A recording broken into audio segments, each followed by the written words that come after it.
Hello and welcome to Outnumbered the podcast. I'm Bonnie. And I'm Audrey, and we're moms to a combined total of 16 kids, with 2 more on the way. Yes, we know that sounds insane, and it usually is. But we're here to share the tips that help us keep our sanity and to share inspiring thoughts that help us get through each crazy day. Uninterrupted conversation is foreign to us, but we'll try. And we invite you to join us on our journey as we find joy in the chaos of motherhood.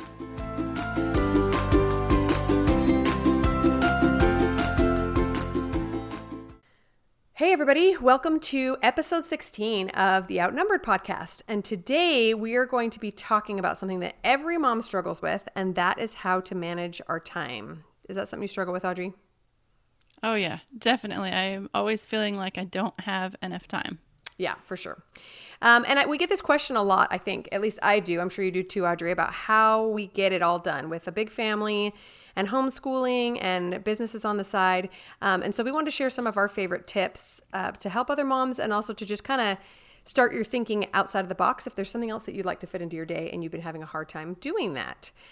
So just a little background to this episode. I recently attended a blogging conference called Altitude Summit. Audrey was supposed to join me at the time, but her baby was born too late. So I ended up going solo. And I presented this information that we'd gathered together to help other moms and business owners understand how they could better fit things in their day and how they could, get rid of the distractions and things that were making them less productive. So we thought that we would share a bulk of this information with you guys as well, because we feel like it's a lot of really good content. And again, it's things that have helped us to be successful in our busy lives. To start off, I just wanted to share something funny that happened while I was gone at this blogging conference, business conference. My husband was home with the kids, and at about 9:00 at night, he texted me a picture and said, "This is happening now." And it was my oldest son carrying a bunch of towels by the kitchen table and just water pouring from the ceiling all over my kitchen table. And I'm like, "What's happening?" That's all he says. This is happening now. I'm like, oh, that's helpful. So apparently someone had clogged a toilet upstairs and someone else super helpful had tried to unclog it. And the water just started to run and run and run until it went through our bathroom floor, through our ceiling below, and onto my dining table, which is super gross. Yum. But I had 2 thoughts. My first thought was, oh no, my poor husband has to deal with all this on top of taking care of the kids by himself. I mean, there was a sitter during the day, but at nighttime, it's still not easy. And then my second thought was, I'm so glad I'm not there. So I just share that to kind of commiserate with moms who feel like they can't get everything done and be everywhere every minute, because we can't. That's just the fact of the matter. And that's totally okay. It's important for us to realize our limitations, but also to realize that when there's something that's really important to us, we can often find ways to squeeze it in. Yeah, absolutely.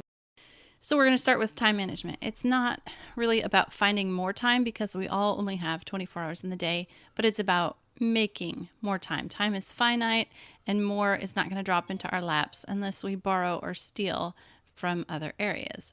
So a task will expand to fill the time we have to do it. We need to constrain the tasks that take the longest, like they're usually the hardest, most tedious, or the ones we like the least. Like we did a podcast on laundry. I know that's a big one that takes time around here. Is all the laundry. Giving a task we dislike boundaries makes us more motivated to get it done, to get in and get it done, and then move on to other things we find more enjoyable. Yeah, that's been a really important tip for me personally, because there are a lot of tasks, especially in my business, that I just really dislike doing, but they need to be done. Like sharing on social media or something. Sometimes I love it and sometimes it drives me crazy. And so to say, well, I have a half an hour to get this done and then I can move on to something that I like better, makes me more motivated to get started on it, and also quicker at finishing it because I only have that time to get it done, and then there's kind of a reward waiting for me, a fun sewing project or something. Right, exactly. I'll be like, okay, I have to answer 10 or deal with 10 unread emails, and then move on to something more fun. So the second aspect of time management that we wanted to address is the fact that the busy bee tends to get things done more quickly, right? So I noticed this last year. My kids went to a special school program, public school program that they only attended once a week. And so I remember thinking, great. Once a week, all my kids are going to be gone. I'm going to have all this time and get all these things done. And honestly, I got nothing done that day. It was like my least productive day of all. And I couldn't figure out why all of a sudden I had 7 hours with just one kid and I couldn't get anything done. And I realized it was because in my mind, I had 7 hours to do the things I needed to do. And so like we were saying, a task expanding to fill the time you have it. Like I would say my goal today is to fold laundry and mop the floor. And it would take me 7 hours. I think moms who work full-time out of the home probably understand this aspect really, really well, because they probably get things done way quicker than someone who might stay home and have a lot more time to do it because they have to get it done quicker. And so to make sure that you've really understood that mentality can really be helpful to realize, well, I have 2 hours to get these things done. It's time to move fast. And what helps me improve in this area is analyzing what times of the day or days of the week I am the most efficient, which ones I hustle the best at. Okay. So I've noticed that in the late evening, I am not very efficient. Some people work really, really great at night and I do not. I've also noticed that I have to be totally distraction free to get a lot of my work things done. So I tend to do my work stuff when my baby's napping or other kids are occupied. So just to kind of analyze, where am I the most efficient? Where can I squeeze some more things in? And to give yourself a little grace in those slower times. If you are not a morning person, don't torture yourself and try to get up at 4 o'clock in the morning and get things done. You might just sit there staring at your computer for 2 hours and never actually accomplish anything. But if maybe you really are a night owl, then sleep in a little bit and let yourself stay up till midnight or 1 to finish those things. Totally depends on you and your natural rhythms. Right, exactly. This reminds me of a podcast that I really enjoyed. It was one by Live Free Creative, Miranda Anderson of Live Free Creative. It was her second podcast that she ever did. It's called Manage Your Energy Instead of Your Time. And that she really digs in deep to like exactly just what you were saying about figuring out the times that work best for you. Yeah, I really like that. Yeah, we think that we're creating these constraints on our time, but really it's our energy that wears out usually a lot quicker than our time does. Okay, we're going to move on to allowing yourself permission for your passion project. So often we find energy in creating a business or working on something we love outside of motherhood or just the daily motherhood tasks that can become like, they don't feel like our passion project sometimes. Motherhood. Wait, laundry's not your passion project? That's too bad. No. So then how do you feel when you work on your passion? Like, it should feel different than when you work on laundry, really. If not, you're doing something wrong. Maybe laundry is your thing. But anyway, here's some questions to ask. Like, does it invigorate you? Does it inspire you? Does it motivate you? Does it make you happy, energetic, fulfilled? What do you have to offer the world? I know when I start working on, so like sewing or my sewing blogging things that I do, those are like my passion project. I know when I really get into a project and I start getting creative, it's like all these ideas come to me and more ideas come to me. It's like, I don't know, if you were writing a poem and the lines were coming to you faster than you could write them down. That's kind of how it feels when you're working on your passion project. Yeah, exactly. I like to ask myself what I really feel like I have to offer to the world. And sometimes that's kind of overwhelming. Like, well, there are so many people doing things better than I can do them. But it's not about that. It's about what unique aspect I have in my personality or my talent repertoire that could really help benefit someone else. And every person has something like this. Sometimes we don't take the time to delve into it and try to find it because we're busy with parenting or other things. But I think it's really important to not let those passions fall by the wayside just because we're really busy taking care of our families. The second aspect of giving yourself permission for your passion project, I think, has to do with how we allocate our time between important things. So like if you're building a business, you need to spend time on your business to be successful. But also you have family, you have friends, you have other obligations that require your time as well. And so this has been a challenge for me to realize sometimes I have to take time away from my children to be a better mother, or time away from my extended family to be a better sister, daughter, etc. But it can be difficult when people don't understand that. I've had family members say, oh, well, you don't, I'll say, I have to get some work done. Well, you don't need to do that. That's just something, that's your own self-imposed project, right? I'm like, well, whether it is or not, it's important to me. So I'm going to take time for it, even if it means I have to say no to things with the family or friends. And so one way to communicate this to our loved ones is to share our why with them. So, just a minute ago, you talked about what your why is, like why you do these things that make you happy, mainly because they make you happy, right? And to share that with your loved ones. Sometimes it might be a spouse that doesn't fully understand, or your mom, or your neighbor, or your sister-in-law, but to say, this is important to me because I feel like I have something to contribute to the world. And so I'm going to make time for that. I will make time for you too, but maybe something a little bit more limited, but, carved out for them. For example, let's say you always hang out with your sister every Friday afternoon. You might have to say, you know what, let's hang out once a month. I can totally commit to that. And I really value our relationship and want to spend time together, but I also have these other obligations to get done. Yeah, that makes total sense. It's another way to phrase it, or maybe a third aspect, is that investing in your business is investing in yourself, your education, your future, which also includes your family. So you can look at it like that. Like if your business or your passion project fulfills you, then anything you invest in your business is also investing in yourself, which is a worthwhile investment. So maybe you want to sit down with your partner and discuss resources, time and money.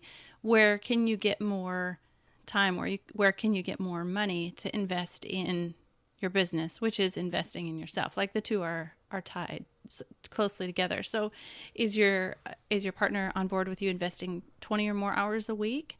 What about investing money, communal money that that you share? Or maybe maybe your spouse is maybe they bring home most of the money, and are they okay with you investing some of that? How can you communicate the importance of growing this business with your partner? So again, share your why it's so important to you, and how it is improving you when you're improving your business. Yeah, exactly. And I think that I wanted to emphasize that we keep saying business here because we created this presentation for other bloggers and businesswomen. But this really applies to anyone who has something that they value doing outside of motherhood. So it could be planting a garden. It could be painting a picture. It could be becoming a triathlete. It could be just reading more books. Whatever it is that's really important to you that you're not finding enough time to do because you feel kind of steamrolled by motherhood, we're giving you permission to do that. And you might need to sit down and talk to your loved ones about how that can happen better. Sit down with your kids and say, Mom needs 1 hour away from you every day. So this is what Mom's going to do. At 2 p.m., she's going to lock herself in her room and she's going to read the book she wants. And if there's an interruption, it's going to go for another hour or whatever it takes to get your family on board. But this really applies to anything that's important to you and that makes you feel like a better person. So the next section we're moving on to is how to gain more productivity with kids around and or other distractions, because we all have both of those, right? So I created some tips and suggestions for kids of specific ages on how to keep them busy when you are working on something that's important for you. So I'll go through these really quickly. And I'm sure that many of you moms have used some of these in the past, but they're just kind of a refresher to help you find a way to get those kids distracted. So for preschool age kids, quiet time or nap time is very important, right? Sometimes they just get too overwhelmed with the day. So putting them down for a little quiet time is helpful for you. You can trade play dates with other moms, like you take their kid on Wednesday, they take your kid on Thursday. Easy hands-on activities like Play-Doh, sidewalk chalk, kinetic sand. Some of these are messy. You're probably going to have a mess to clean up when you get out, but it will be worth it for the 2 hours of quiet that you get. Right. I wanted to add to that I have toys or activities that I only let my kids do or have when I'm working on my passion project. So like if I get my special time, they get their special toys. And then they don't get those things at other times. Like, for example, I made them this huge quiet book. It's 26 pages, one for every letter of the alphabet, and it's got a cover in it. Anyway, it's this huge thing, and they love it. But they only get that about once a week when I'm working, during my office hours. So, and there's other things I pull out too. Like they get a reward or they get something special too that they look forward to while I'm getting my time too. Right. Instead of it being something that they dread, Mom has to go lock herself in her office. It's time to play with our fun sand or whatever. Yeah. For the elementary age kids, audiobooks are a huge one. That's something that they usually only do during quiet time. So my kids love that. Drawing videos. There's a ton on YouTube. My kids are obsessed with drawing videos, coloring pages, or subscription kits or books. Those are just super hot right now. Anything to get them excited, like you said, about mom's work time. Oh, great, we can build our little kit because mom's in the office. Yeah. And then for middle and high school ages, these are a little bit easier to entertain themselves, obviously, but you can still make it a special time for them when you are occupied. So maybe looking into online courses for something they're interested in, like art or music, design. You could have a special haul of library books that only come out during your work hours, or an independent project they can work on together with the siblings or alone. You know, they can work on building a treehouse or a craft project or anything that they're really passionate about, that's just special for those hours. Right, exactly. They could maybe start developing their own passion project following your example. Otherwise, we just had an episode come out on kids and phones. Otherwise, that age is just going to spend the entire time on their phone, right? Exactly. Unsupervised mom's not here to nag me, get off. Yeah, and that's the next thing, teaching entrepreneurship by example. So kids of business owners are more likely to also be creative entrepreneurs.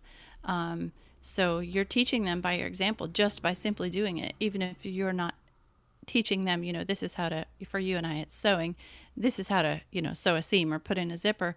There's just by you doing it, they're learning.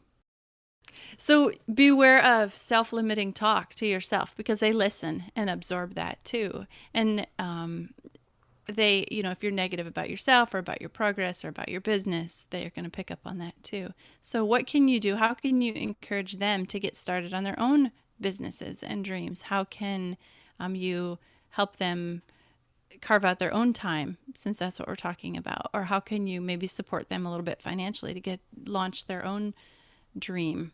Those kind of things. Yeah, I really love seeing my kids get a dream and just take off with it, and sometimes the practical mom in me wants to say, that's not going to be successful, but who am I to say that, And I do have to try to be careful about what I say about my own business or my own dreams in front of them. I don't want them to ever limit themselves and think, well, that's not going to work before it ever gets started, because they're businesses and passions and things that take off every single day that everybody doubted would work, and sometimes it just takes one person to be passionate about it. Any idea your kids have, let them run with it, let them see where it goes, and teach them along the way, right? Yeah, absolutely. Another part of this productivity aspect is that we have noticed that kids of busy moms tend to be more self-sufficient, they're more independent, and they're more aware of the needs around them. So, for example, my oldest would be content, he's kind of a hermit, he would be content to just sit in his room and read his book all day long. But when mom's in her office, I say, hey, you're just kind of in charge of making sure that no one dies and that, nothing terrible happens. And so he really is a lot more aware of what's going on. And if somebody starts to make a mess, he'll stop them. And he just kind of steps up to the plate when mom's not around. My kids are more self-sufficient. They can get themselves snacks. One of these days, maybe they'll clean up after the snack. But point being, they learn a lot more when mom's not there to do every little thing for them all the time. And I fuel this by giving them responsibility at an early age. We talked about kids and chores, giving them age-appropriate chores as soon as they can do something. Age 3, they can pick up their toys. They can put their clothes in the drawer. Lots of little things to help them feel like they're contributing and that they're valuable to the household. Yeah, I really like that. I've noticed that too a lot since I just had a baby. My teenagers especially are really kicking in, and it's so sweet to see them say, no, Mom, we don't want you to overdo it. You go sit down and we'll do, this task or whatever. It's really neat to see them stepping up and taking some ownership of things so that they can actually help take care of me, which is pretty sweet. Another thing I noticed that you and I both do, and I don't know if we do this by because we've learned the hard way. I think that's the way it is for me. But you and I noticed that we both spend time with our kids first. So like we do our schoolwork with them in the morning. We do devotional time. We get them full up of us, spending time with us, because then they're more content and they'll let us work and not interrupt us so much in our office hours. So just more, I am a morning person and I could get the most stuff done in the morning. But really, when I factor in the amount of interruptions I have because my kids are, needing this and that, and really they're just needing mom time that they haven't gotten yet in the day, I really get more done in the afternoon or the evening because they're filled up first. Yeah, I totally see this a lot. There are mornings when I have a pressing deadline or something where I have to be on my phone or checking emails or something first thing. And those days are just a nightmare. Everything falls apart because my kids feel like they're not my number one priority. And so I try to make up for that later on in the day. But I've noticed that when I can give them my wholehearted, undivided attention first thing in the day, they do so much better when I need to sneak away and get my own stuff done. Yeah, and I even noticed if I know I have a busy afternoon or a busy, list for my passion project business planned that afternoon, if I cut their time short or, don't truncate it a little bit, eliminate a few things from the routine, it still does help to do them first. Yeah, that's true. All right, moving on to routines and tips for efficiency. So when you do have your time that you're working on it, there's some pretty important tips that we found that help us be more efficient during our business time. So batch creating is a huge one. Work on craft projects for 3 tutorials at once, or take photos for 3 posts all at once, or edit photos or videos 3 to 4 at a time. So it really does help if you can do more than one thing at a time. Like, it doesn't take that much longer to do 3 tutorials than it does 1. And then another huge thing, is to eliminate the things that are distracting. Hide the phone, TV remote, put a do not disturb sign on the door, lock it, do not check Instagram. Do not multitask. Actually, you think you're getting more done by multitasking, but actually get distracted. So make a to-do list for each day and write down a time allotment for each one. When you think that how much time it will take, write it down, estimate it, and then when you're done, move on to the next one. Unless it's a deadline, then you can't move on, so you have to finish it and rob time from something else. But anyway, if you've got, I'm going to spend 10 minutes or dealing with unread emails, and then I'm going to move on to something else, and just stick to that. Create an editorial calendar and daily tasks that are the same for each week. That makes it easier helps cut down on decision fatigue. If you don't have to decide, what do I do next? What do I do next? No, that you know that automatically after you take the pictures, you edit them, or if whatever your flow is, just create daily tasks that are the same, and then get in a routine and stick to it. Yeah, and I wanted to say about the to-do list thing. I am the kind of person who feels like if I'm not running 100 miles an hour, I'm not getting anything done, right? So multitasking is always a temptation for me. Like, as my computer's booting up, then I'm writing something down. And as I'm waiting for this to load, I'm doing something else. But it really is distracting. And when it comes to a to-do list, I really have had to get strict with myself and do number 1 first until it's done, number 2 second until it's done, etc. If I don't, then at the end of the day, I have 7 things that are halfway done. And I feel completely unproductive. Whereas if I only got 2 or 3 things done, but they're completely done, that feels way more efficient. And it really is, than hopping all over the place. So, yeah, I totally understand that. So now that we know what to do during our business or our passion project time, we need to figure out a way to allow for more time for these things. A few tips are to hold regular business hours or hours for yourself, like we talked about, hiring a babysitter for those little kids that are home, taking your business or your project seriously. So not like, when I have extra time, I'll do XYZ, because let's be honest, it's not just going to fall into your lap. You have to carve it out. Like we said before, sharing goals with family members. Like, I'm going to try to work on 1 painting a week. Would you check up with me on Friday and ask me if I made time for it, and hold me accountable, Yeah.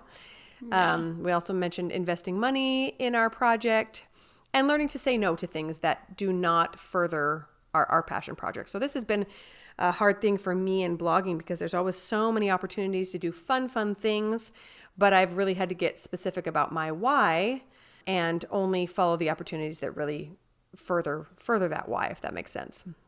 Yeah, I have totally been having to learn that one too, about turning down opportunities, because like, you want to do every one and you want to participate in them and they're fun, but you have to really define what you're doing and why. So Right, exactly. It has helped for me to make a note about what is active versus passive forms of income. And so active income is something that you have to do each time to make money off of it. Like, say a blog post. If you have a sponsored blog post, that's an active income because you have to write the blog post and then, maybe the sponsors paid you for that. But passive form of income is if you create a product once that people can purchase and download, then you've done the work once, but you keep making income off of that. So that does allow you more time if you're able to focus on passive forms of income.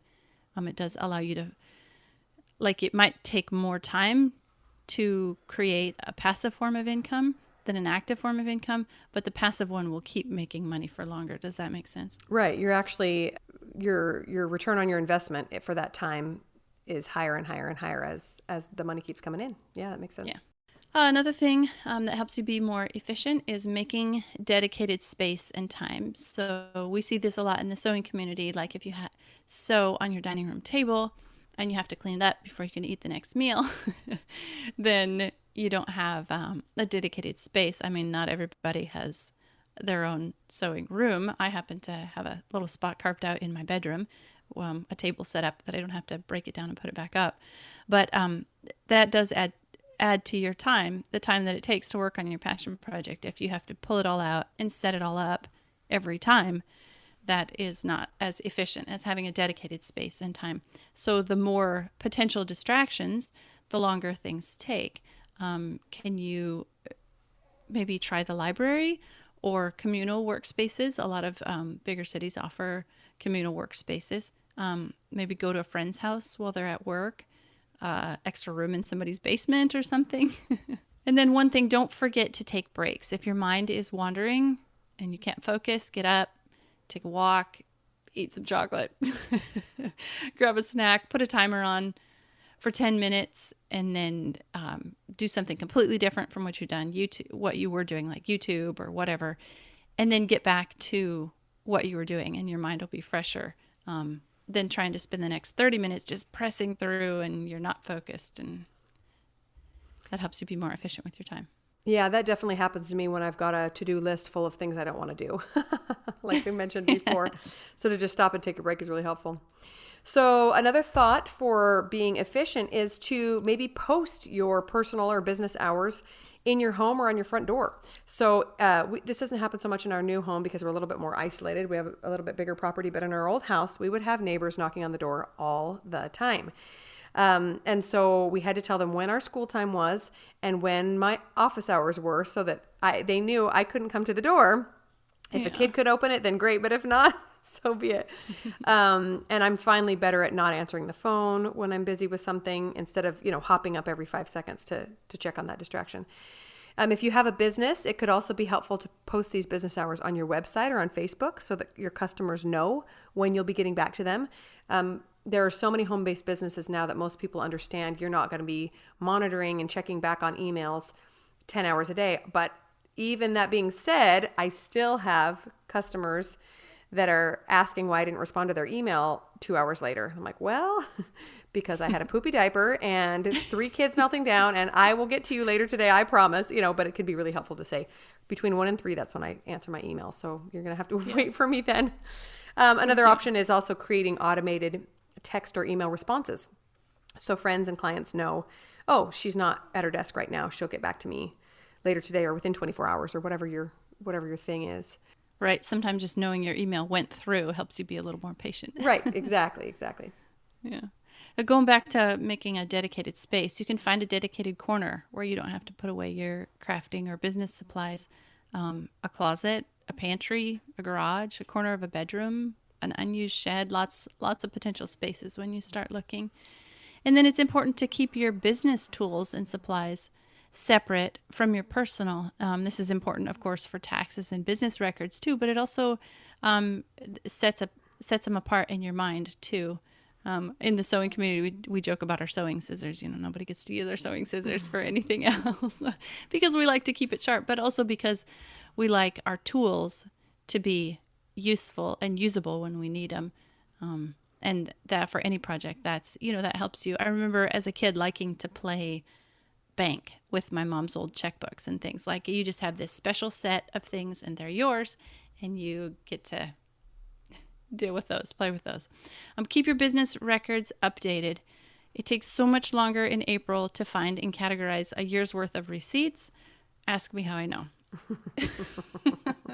Than if you just do it every Friday or at the end of the month. Digitize things if possible so they don't get lost, and then have a backup system or a outside of your on your personal computer, a space where these things can be stored and kept, so you don't have to go back and find them all over again, saving time. Yeah, that's a great tip. It's always easier to do it as you go than once a year. So our last portion for keeping our time as managed as possible and getting as much done is self-care. And, at first glance, this might not seem to have a lot to do with your efficiency of your time, but it really, really does. And the first aspect of that is sleep. How much sleep are you getting, and can you get more? And I know we talked about this before. This is a touchy subject for moms because none of us feel like we're getting enough sleep. We always feel like there could be more happening there in that regard. But I think most of us have probably figured out at this point in adulthood what our basic needs are for sleep. So I know mine is about 7 hours.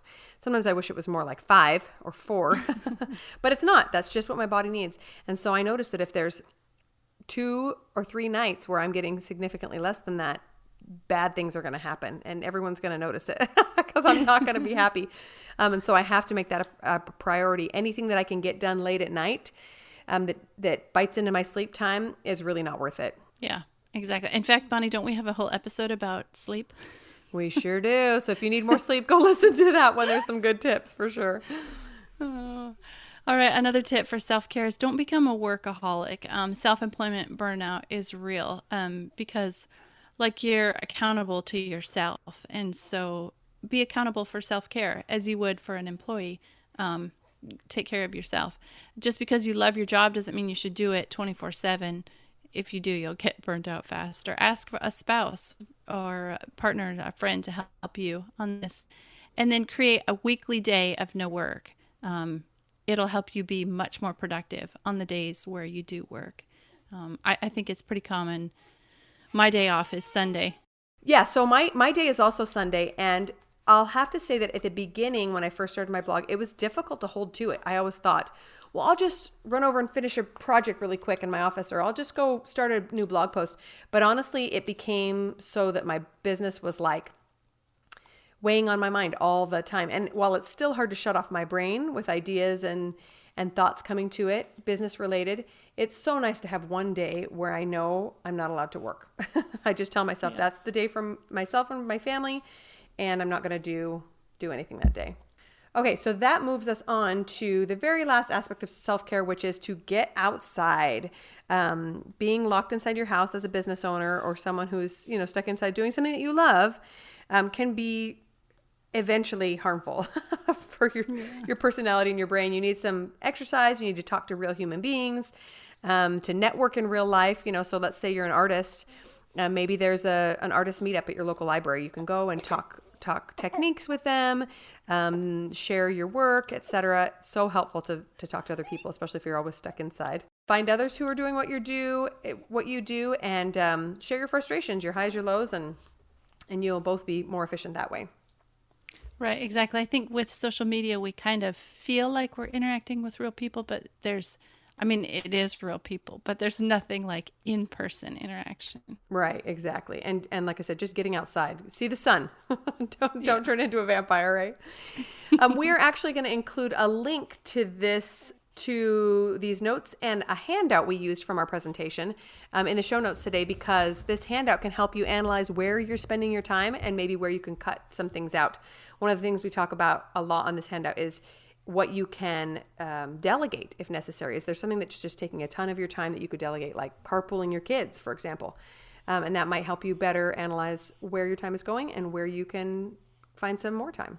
So that is all we have for you today. We really hope that these tips have been some concrete good advice for you guys to help you find some more time for your passion project, your business, anything that you feel really, really called to do. And we'll talk to you next week. Thanks so much for listening to Outnumbered the Podcast. You can contact us at outnumberedthepodcast@gmail.com and find us on Instagram at outnumberedthepodcast. We're so grateful for our listeners and would love it if you take the time to leave us an honest review on iTunes, Stitcher, or any other podcast platform. And don't forget to share the podcast with your mom friends. Can't wait to talk next time. Bye.